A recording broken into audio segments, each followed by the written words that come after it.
Why Ford made your F-150 unfixable. After 2024, the $3.3 million lobby trail. Your 2024 Ford F-150 has more software locks than a federal courthouse, and the diagnostic key sits in a Dearborn vault you will never see.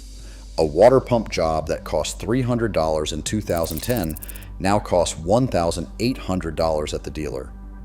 Today, I am breaking down the $3.3 million lobbying trail that made your F-150 unfixable, and the federal law most owners never knew protected them. What used to be a truck is now a rolling subscription terminal.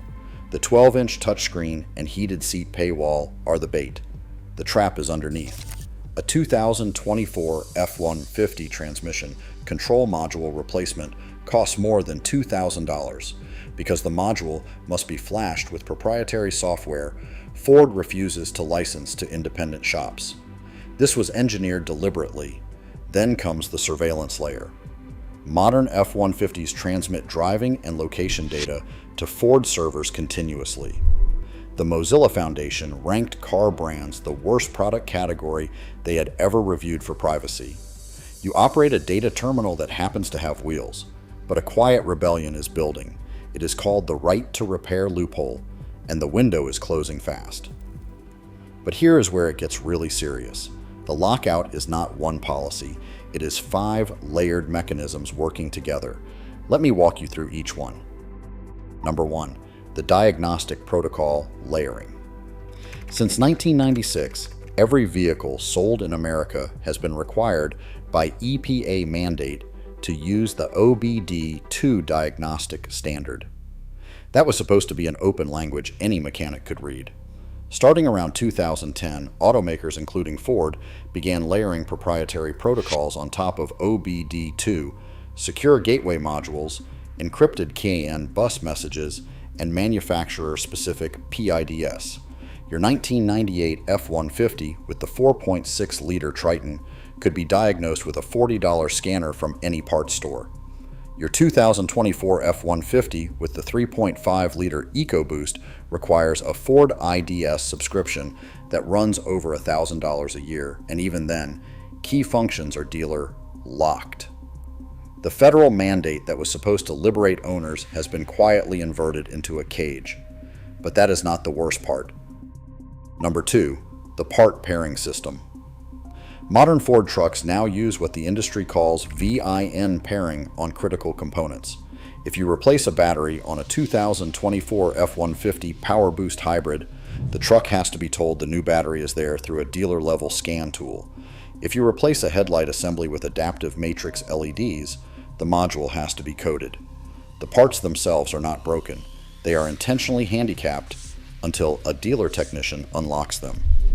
Independent shops in Massachusetts reported pairing-related repair refusals climbing sharply after the 2020 ballot initiative passed. Automakers then sued to delay enforcement. This brings us to number 3. Number 3, the lobbying trail. The Auto Care Association and PIRG documented that the auto industry, through groups like the Alliance for Automotive Innovation, spent roughly $3.3 million in a single congressional cycle lobbying against federal right-to-repair legislation, specifically the Repair Act, House Bill 906. That is not a marketing budget. That is a defense fund. Ford is a board-level member of the alliance. General Motors and Stellantis sit at the same table. They are not competing on this issue. They are coordinating. The prize they are protecting is enormous, which leads us directly to number 4. Number 4, the $47 billion service moat.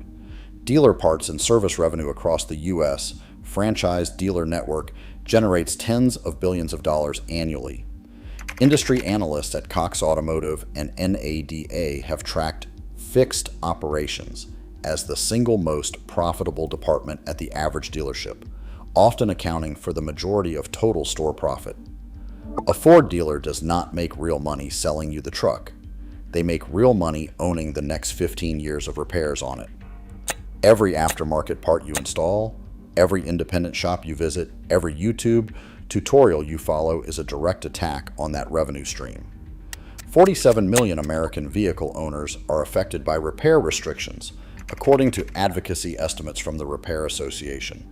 That is the scale of the meter they are running on us. Number 5. The Telematics kill switch. This is the one that should keep you up at night. Modern Ford trucks transmit operational data continuously through embedded modems. Ford filed a patent in 2021. Public record, U.S. Patent Application Number 20230406326, describing a system where a vehicle could lock owners out of features, repossess itself, or limit functionality based on missed payments. Ford publicly stated they had no plans to deploy it. The patent still exists, and the hardware is already in your driveway.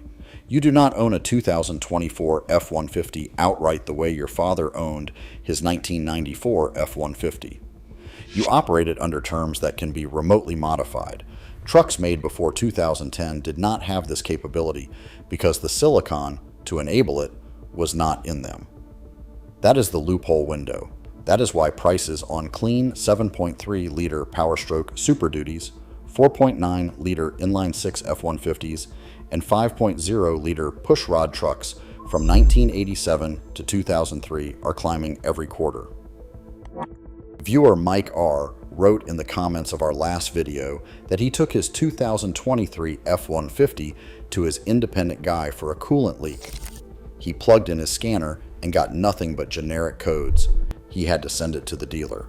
$1,100 for a thermostat housing. Mike, you are not alone, and you are not crazy.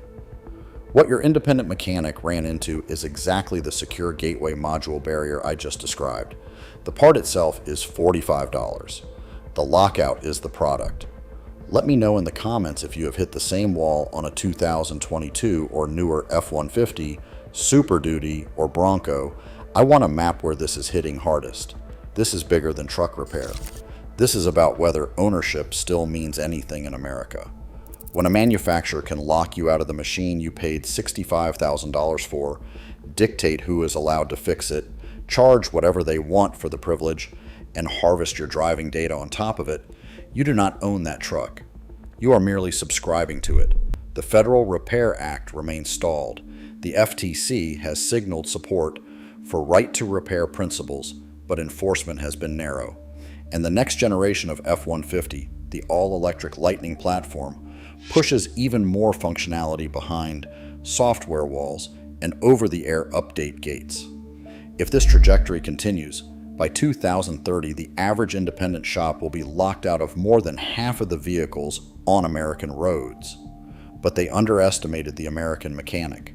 They underestimated the 47 million owners who are starting to figure out what the Magnuson-Moss Warranty Act actually says.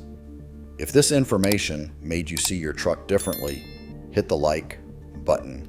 It gets this video in front of more owners who need to hear it before they sign their next finance contract. If you refuse to be a tenant in your own truck, hit subscribe. This channel is building the playbook for mechanical independence, one video at a time. Now I want to hear from you. What year is your daily driver Ford, and have you been quoted a repair that felt like a ransom note? Drop the year and the dollar figure in the comments. Let's build the public record they don't want built. Keep turning your own wrenches. Know the laws that protect you. Stay off the digital leash. The Magnuson-Moss Warranty Act protects you in ways the dealer service writer will never tell you about, and most owners are leaving thousands on the table because they do not know the exact phrases to use. Learn to protect yourself. See you on the next video.